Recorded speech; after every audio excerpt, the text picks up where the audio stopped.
À la une du Pèlerin cette semaine, nous vous proposons une rencontre avec Juliane, 35 ans. Juliane fait partie des 184 Français qui ont participé à la Convention citoyenne sur la fin de vie, qui rend ses conclusions ce 2 avril. Il a accepté de nous livrer l'évolution de sa réflexion au cours de ces 4 mois. C'est une plongée dans un cheminement à la fois collectif et une aventure singulière, un récit tout à fait passionnant. Dans nos pages également, vous trouverez une enquête sur l'association Emmaüs, dont le modèle économique est aujourd'hui bousculé par les sites de vente en ligne de vêtements de seconde main. L'enquête étudie la façon dont l'association cherche aujourd'hui à rebondir. Et enfin, comme chaque année, vous trouverez dans nos pages, puisque la Semaine Sainte s'ouvre ce dimanche, un chemin de croix proposé par un binôme artiste-écrivain. Cette année, c'est le peintre Bruno Desroches et l'écrivaine Victoria Mas qui nous proposent leur interprétation. Vous y trouverez, vous verrez, des modèles en vêtements contemporains et cette actualisation est tout à fait saisissante.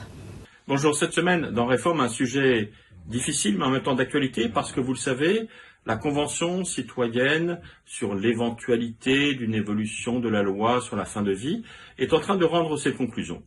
Et d'ailleurs, mardi prochain, le président de la Fédération protestante déposera aussi auprès des différents ministères le rapport de la Fédération protestante sur ce sujet.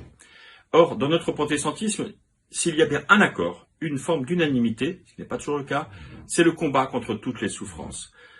Le dolorisme, et en tout cas le refus d'une valeur salvifique de la souffrance, comme il avait été affirmé dans une encyclique de Jean-Paul II en 1984, ça c'est notre socle commun.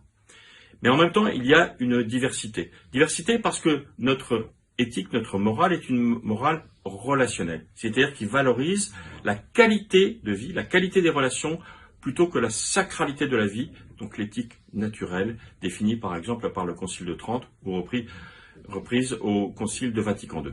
Donc voilà, c'est une exploration de cette unanimité de combat contre la souffrance et de diversité des avis sur un sujet aussi sensible que nous avons voulu vous proposer.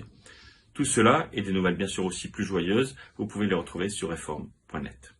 Bonjour, à la ligne de France catholique cette semaine pour l'entrée en Semaine Sainte, une méditation sur les 7 dernières paroles du Christ en croix. Des textes signés par l'abbé Fabrice Oiseau, missionnaire de la Miséricorde divine, avec de superbes dessins, ceux tirés du chemin de croix d'Hippolyte Lazerge, assorti d'un éclairage sur la mise en musique de ces 7 paroles du Christ en croix, signées par les plus grands compositeurs, que ce soit Francis Poulenc ou Bach.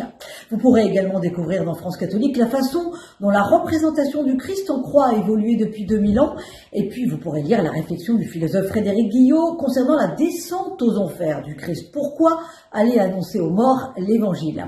Enfin, le tour de France des sanctuaires Mariaux, halte en Haute-Loire, à Pradelles, où la Vierge d'un hôpital protège les habitants depuis 500 ans. Vous pouvez retrouver le numéro de France catholique sur abonnement et sur france-catholique.fr.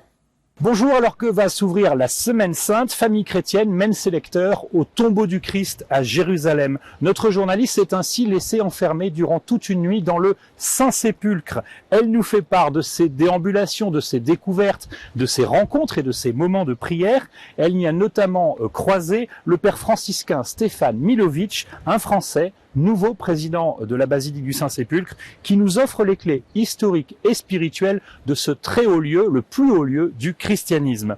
Dans ce numéro, il est également question d'une association qui accompagne de jeunes adultes en manque de repères, fragilisés par la maladie, prisonniers des addictions ou issus des quartiers difficiles. Basée près de Paray-le-Monial, l'association Genèse propose un parcours qui remet ces jeunes en selle pour un nouveau départ.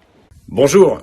Agatha, Iris, May, Georges, Anna et Aloïs sont en couverture de la vie cette semaine. Nous consacrons en effet notre dossier aux prénoms.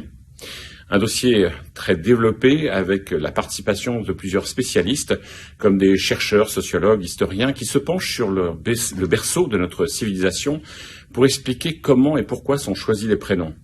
Il apparaît très souvent qu'il y a 3 valeurs essentielles. La valeur refuge, celle qui donne un prénom passe-partout, celle qui est plutôt en rupture, qui veut rompre avec la tradition et qui sera la stratégie de la différence, et puis la stratégie intuitive. En fait, il n'y a pas vraiment de raison, c'est juste que c'est une question de sonorité, d'air du temps. Il y a donc ces prénoms à la mode que l'on entend ici et là. En fait, ces spécialistes nous disent que bien souvent, le choix du prénom est déterminé par la volonté des parents de donner une personnalité à leur enfant. Ils le projettent vers l'avenir. Alors on peut se poser la question, passons-nous notre vie à nous déterminer par rapport à ce prénom, ou ce prénom détermine-t-il définitivement notre existence? Je vous laisse découvrir tout cela dans La Vie cette semaine, dans un dossier consacré aux prénoms, ce qu'ils disent de nous.